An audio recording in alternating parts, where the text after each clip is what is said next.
I am back with the discussion on the fourth lesson of the ninth class, that is structure of the earth.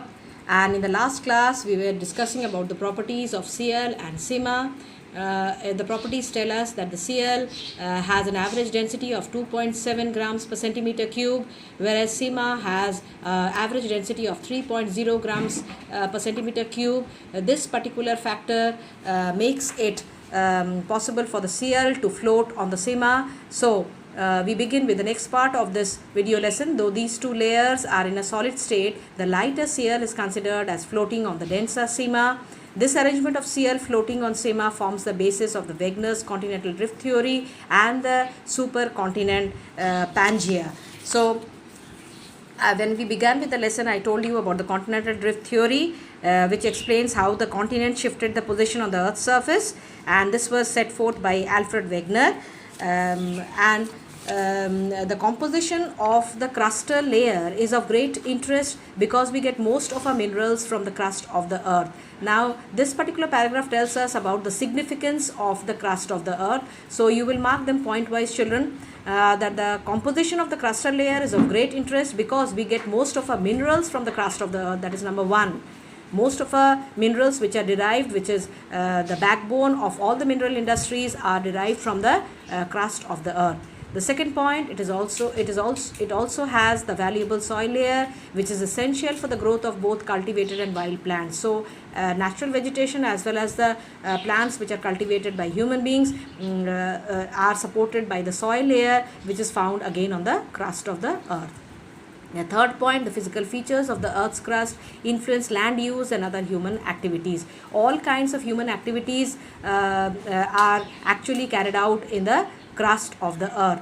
Then the last point, the density of human population also depends on the nature of the relief feature in an area. So most of the the density of human population actually occupies the crust of the earth, and it depends upon the relief features which are present in an area, that how much is the population of a particular place.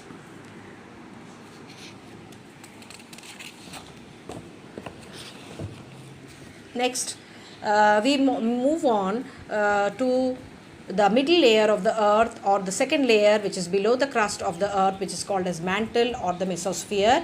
The boundary between the crust and the mantle is called as Moho or Mohorovičić discontinuity, having a density of 3.3 grams per centimeter cube, and the density between this and the Gutenberg, this means the mantle and the core.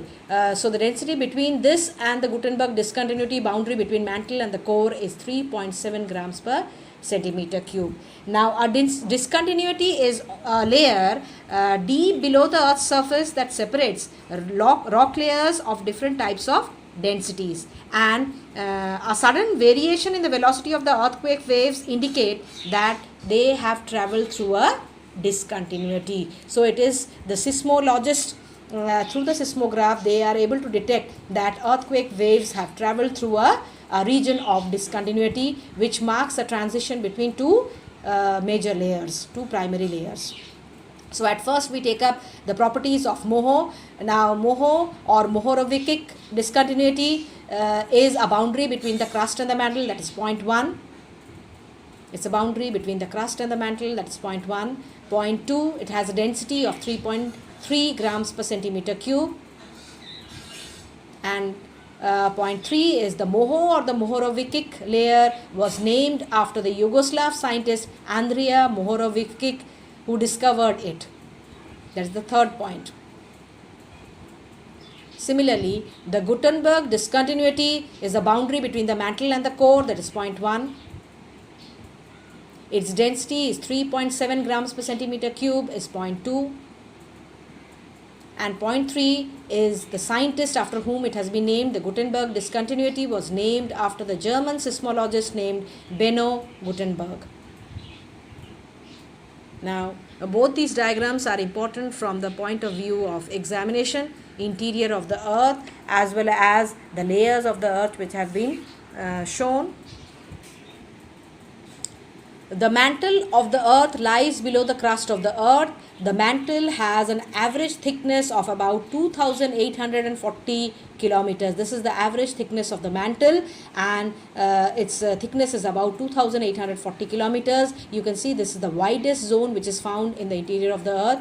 It consists of mixed silicates and metals, magnesium and iron, and is rich in olivine. Olivine is supposed to be a mineral which is found in abundance in the crust of the earth.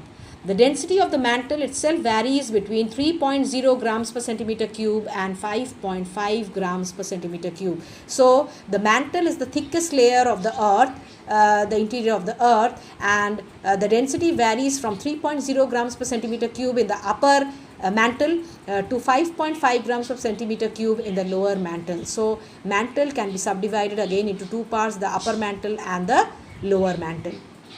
So let us first study about the upper mantle or the asthenosphere. The upper mantle or the asthenosphere is in a partially molten state. The velocity of the earthquake waves decrease in it, and hence it is referred to as a lower velocity zone. The lower mantle is called the mesosphere. So you will mark it point-wise, children. The upper mantle is also called as referred to as the asthenosphere. It is partially in a molten state, not completely molten, partially molten. And it is in this part that there is a convection current which is set up in the upper mantle of the earth. The hot rocks from below rise to the upper layer of the mantle, and the cold rocks from above settle down, and in turn they get heated again, rise. In this way there is a convection current which is set up in the upper mantle, which actually is one of the reasons why the tectonic plate movement keeps on taking place. Various kinds of tectonic plate movement in form of buckling of the plates or rising of the plate. These are the various kinds of displacements which keep on continuously occurring in the tectonic plate movement because of the convection currents which are set up in the upper mantle. And the number 2, the velocity of the earthquake waves decreases in it, and hence it is referred to as a lower velocity zone. Now in the upper mantle, the earthquake waves decrease in velocity, and therefore this particular zone is called as the lower velocity zone. The lower mantle is called as the mesosphere. Though the temperature of this layer is quite high, the average temperature in this layer ranges between 850 degrees Celsius in the upper region to 2208 degrees Celsius in the lowest region. Mark it, this is about the lower mantle. The lower mantle has an average temperature ranging between 850, which is in the upper part of the lower mantle, and in the lower part it is 2208 degrees Celsius because it is close to the core of the earth. Number 2, however, the hot rocks rising from the interior of the earth often melt in the lowest depths, forming molten magma. That is number 2. And number 3, the high pressure of the overlying layers keeps this layer in a solid state. Now the lowest part of the lower mantle, which has a temperature of 2208 degrees Celsius, which is in close contact with the core of the earth, however is in a solid state. It is because of the high pressure of the overlying rock layers, which makes this particular layer to be in a solid form. Now the last layer of the earth is the core of the earth, which is also called as the barosphere. Again we will go through the properties of this layer. Number 1, the density of the core is 13.0 grams per centimeter cube. You can see how the density keeps on increasing as we penetrate deep into the earth. It is a compound of alloys of carbon, iron or silicon, that is point 2. It is a compound of alloys of carbon, iron or silicon, and all of them are supposed to be very heavy metals. Number 3, due to high temperature, nickel and iron are found in a molten state.